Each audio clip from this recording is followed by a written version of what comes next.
All right.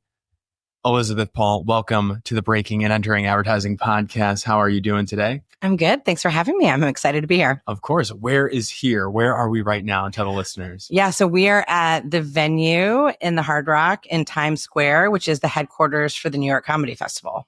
Love it. Love it. And your role is EVP, Chief Brand Officer at the Martin Agency. Indeed. So tell us, why are we here and what's going on tomorrow as we record this today? What day is it today? The 12th of November? Yeah. So this is the 20th anniversary of the New York Comedy Festival. Besides having some sponsors, they've never really done an event for marketers before. And so they contacted us earlier this year, really without a specific idea in mind. They just were like, hey, it's our 20th anniversary. We'd love to do something with marketers. Our agency is celebrating our 30th anniversary with Geico. And so we've made a lot of iconic comedy work over the last 3 decades with them and with other clients. So it really just started as a conversation about doing something together to celebrate comedy and advertising.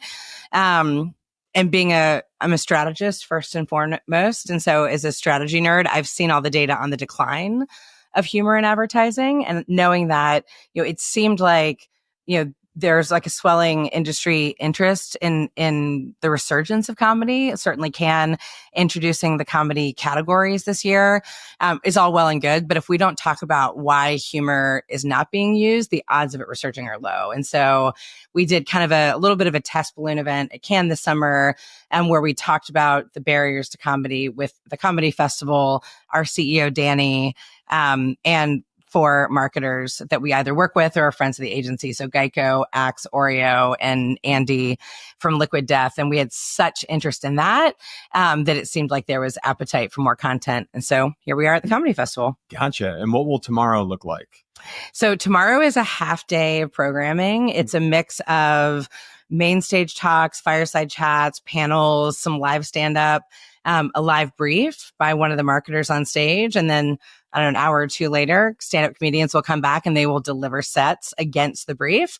And then a panel with comedians and creators on what they wish marketers knew about making people laugh. Incredible. Love it. I was going to ask, how did you identify that humor, which is an essential item in all of marketing, was an underutilized tool? Is it the fact that people are afraid to use it, or they don't know how to use it today? Can you talk about that insight? Yeah.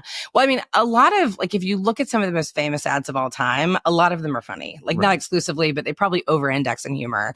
And yet I had seen the data. I thought it had happened since COVID, but really when you look at it, it's since the 2008 housing crisis, where marketers just started to get really nervous. Yeah. It's almost as though everyone got together and said, serious times call for serious ads.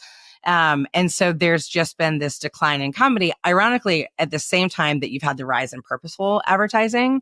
Not that purpose and comedy are mutually exclusive, but you've just seen less and less. So we did a barrier study this summer, and we asked marketers globally, from brand managers all the way up to the C-suite, what holds you back from using humor? And we found a number of barriers. A lot of, I'm afraid to get it wrong. What if they don't get it? If you're a global brand, what if the comedy doesn't travel? If you've got more than one audience, right? One generation finds funny, another generation doesn't get. And so a lot of fear, a lot of nervousness. And one of the questions in the survey, we did IDIs and quant. Mm-hmm. One of the questions in the quantitative study was, what would make you more comfortable using humor? And the answer was I guarantee everyone would think it's funny. And as all the comedians at the festival will tell you this week, there's no such thing as a guarantee that everyone's going to find it funny.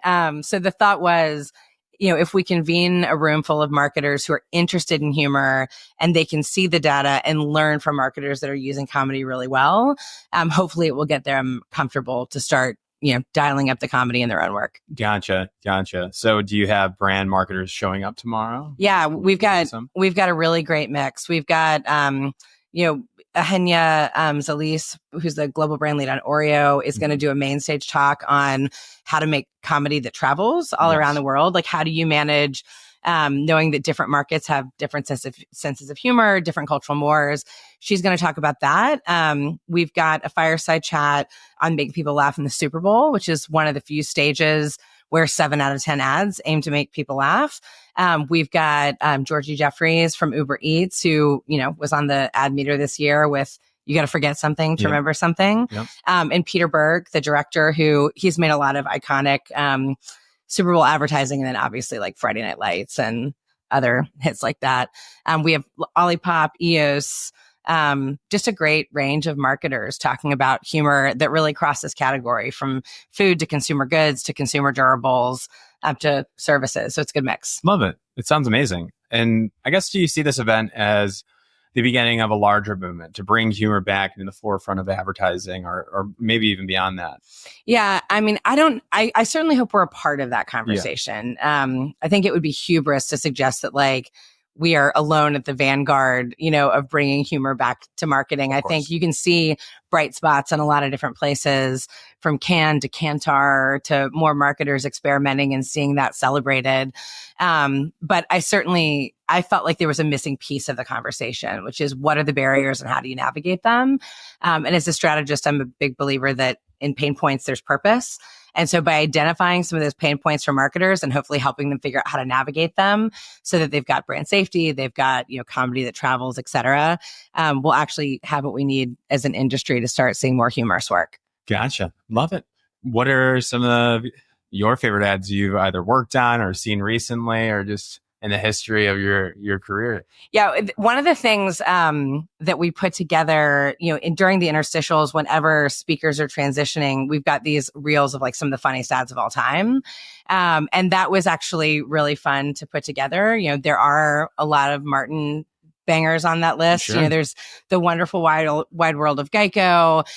There's also some things, that maybe have been lost to history. I don't know if you remember the Quiznos Spung Monkeys. Of course. Yeah. So like things like that. A fever dream. Those are a little, remember those? Yeah, that was early in my career at Martin. I wasn't on that team, but I loved that work. That was Martin. Yeah. The freecreditreport.com guys singing about why their credit was awful. Martin? That was Martin too. Yeah. Freecreditreport.com. Yeah. Tell your friends. Tell your mom. Yeah. I got it. Yeah. Like 84% of ads are never seen, and yet we know all the words to that song like 15 years later. Wow. There's a lot of good ones. World's Biggest Asshole for Donate Life. Yep. Another Martin hit. So there's a lot of our work, but there's also a lot of other iconic comedy work. And It was fun putting the reels together, from Puppy Monkey Baby to, Betty Davis getting plowed in the Snickers ad. Like there's just a lot of the most iconic work of all time. Puppy Monkey Baby I remember watching that in high school, and that was like a big moment in my life. Yeah. I was like, the professor my teacher was like making fun of that ad. I was like, we're talking about it in class. Like, it's incredible. I remember there was one point, the year that Scoop There It Is was playing, where we did a quantitative study. We discovered that at that point in time, this is maybe as sad as it is funny, more Americans felt that they knew the lyrics to Scoop There It Is than the national anthem. Oh my gosh. So like, as an advertiser, you're trying to get people just not to scroll past, leave the room, mute you, leave you on red. And yet, if a year later or 5 years later or 15 years later, we're still singing the songs and playing back the core of the message, then clearly comedy is pretty effective. Love it. Love it. And if we have time for another question, Jack checking in. Let's keep going. You can do 2 or 3 more. I wanted to ask then, you alluded to it earlier, the balance between purpose and comedy. And somebody might think that you can't do both at the same time. Can you talk about how you can bridge that gap and how brands can play in that intersection? Yeah. It's interesting. That was one of the verbatims I didn't necessarily expect when we did the study. Like, I think some of my biggest surprises, one was that 91% of marketers we interviewed said they were open to using comedy. And that really surprised me, because today it's like less than 10% of all ads are funny. So what a gap. Like 1 in 10 are actually funny, and yet 90% are open to using humor. Like that shows a huge disconnect and opportunity in my mind. But when we asked, like, what are some of the barriers? One of the ones that came up was, well, I'm a purpose-driven brand, and can I do purpose and make people laugh? To which I would say, one, I don't think every brand has to be a comedy brand. It's not about forcing comedy on every brand or category or marketer there is. But one, sometimes you have a purpose that gives you permission or maybe even a mandate. Like, Eugenio will talk tomorrow about Oreo. Oreo's purpose is to connect the world through playfulness. And when playfulness is part of your mission, of course, some sense of levity in a world that feels heavy, would pave the way for humor if you understand the right kind. Nice. One of the things I think we saw in the research is that, like, in the same way that we don't like people who are one note all the time, people don't like brands that are one note all the time. And when something is always saccharine or always serious, it grates, to be honest. And so I think most brands have more elasticity than they might realize. It's just they haven't really tested it and tried. Interesting. Yeah, I would have thought like consistent messaging structures and tone would be useful for like recognition, but for these larger brands, like you're saying that you can play in different tones eventually. Yeah, you can play in different tones. They probably shouldn't be diametrically opposed. They want to feel like they're emanating from the same place. But I think often it's not that it's been tried and found impossible. It's that it's been found difficult and not tried. And so I think there is an opportunity for more brands to kind of experiment and say, okay, based on our archetype, our foundations, where could we go? Like maybe it's not slapstick, but maybe it's playfulness. Maybe it's not, silly, but maybe it's satire. There are as many different types of comedy as there are brands. And, you mentioned purpose. I think the conversation around purpose in my mind is really kind of coming around because there was an era where a brand having articulated a purpose was in and of itself really differentiating. Well, in this era, every brand has a stated purpose and, some are more differentiating than others. Some are more business driving than others. But I think the conversation is also coming around to like, what is our purpose in terms of adding utility in our product, with our service, with our brand, in the life of the people we serve? Like that in and of itself is purposeful. And if you've entertained someone for a few minutes, if you've made them laugh on a day that feels really hard, like there's some purpose in that too. I think that's very accurate. I love that. I love when brands make me laugh. So I think they should do more of it. I remember years ago, my first 8 years in advertising, I worked on Walmart when we were repositioning them from kind of the cheap and cheerful, always low prices to save money, live better, which was more of a lifestyle brand poised to compete with Amazon. And the target audience was always the Walmart mom, like middle American moms. And, there was a little bit of a sense, I don't know if you ever heard the thing that like brands can be magnets or they can be mirrors. And so often marketers want to just hold up a mirror to the consumer. And, if you're this type of person, we're this type of brand. Well, the problem is if every brand is holding up the same mirror to the same consumer, the advertising all looks alike versus being a magnet where you stand for something and you draw people towards you. Like it's a more effective approach.